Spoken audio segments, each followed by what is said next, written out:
Hi అండి. BTech Ravi సవాల్ విసిరారండి. ఏదైతే ఇప్పుడున్న ఆ రోజు వైఎస్ జగన్ గూడా ఒక సవాల్ విసిరారు గదా! ఈ ఎన్నికలు మొత్తం గూడా రిగ్గింగ్ జరిగింది. మొత్తం ఆహ్, పక్క నుంచి వచ్చేసి మొత్తం ఓట్లు గుద్దేసుకున్నారు. అసలు మా మా ఓటర్లని భయపెట్టేశారు. మా అసలు ఏజెంట్లు లేకుండా ఎలక్షన్ జరిగింది. దీన్ని మీరెలా కన్సిడర్ జేస్తారు? జెడ్పీటీసీగా విన్ అయినట్టు టీడీపీని అయితే క్వెషన్ చేశారాయన.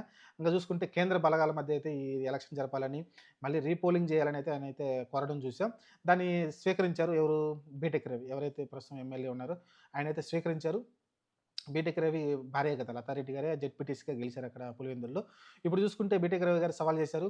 పులివెందుల్లో మీరు రాజీనామా చేయండి. అలానే పులివెందుల సీటుకి ఏదైతే ఎమ్మెల్యే సీట్ ఉందో జగన్మోహన్ రెడ్డి రాజీనామా చేయమని చెప్పండి. అలానే ఇక్కడ జెడ్పీటీసీ ఎన్నికల్లో మా భార్య చేత నేను రాజీనామా చేపిస్తాను. 2 ఎలక్షన్‌లో రీపోలింగ్ చేపిద్దాం. కేంద్ర బలగాలు మీరనుకున్నట్టే కేంద్ర బలగాలతోటి రీపోలింగ్ చేపిద్దాం. కేంద్ర బలగాల మధ్యలోనే మనం ఓటింగ్ జరిపేలా చూద్దాం. ఎవరి దమ్ము ఏంటో అప్పుడు చూసుకుందామనైతే సవాలైతే విసరడం చూసాం జగన్మోహన్ రెడ్డికి.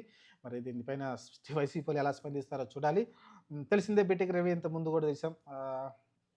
వైసీ బీటెక్ రవి అక్కడ ఎమ్మెల్సీగా కూడా గెలవడం చూసాం. అప్పుడు గట్టిగా స్ట్రాంగ్ ఉన్న ఏరియాలో కూడా ఆ రోజు అవినాష్ రెడ్డే సహకరించాడని అయితే చాలామంది మాట్లాడుకుంటారు. ఎందుకంటే ఆపోజిట్‌లో వివేకానంద రెడ్డి ఉన్నాడు ఆ రోజు పోటీలో.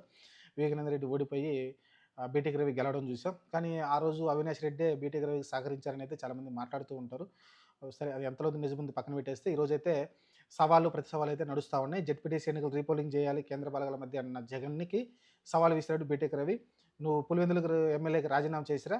2 ఎలక్షన్‌లు జరుపుదాం. మా భార్య చేత కూడా రాజీనామా చేపిస్తాను జెడ్పీటీసీగా. 2 ఎలక్షన్‌లు జరుపుదాం. ఎవరి దమ్ము ఏంటో తేల్చుకుందాం" అనైతే ఆయన సవాల్ విసిరారు. దీనిపైన మరి ఎలా స్పందిస్తారో చూద్దాం.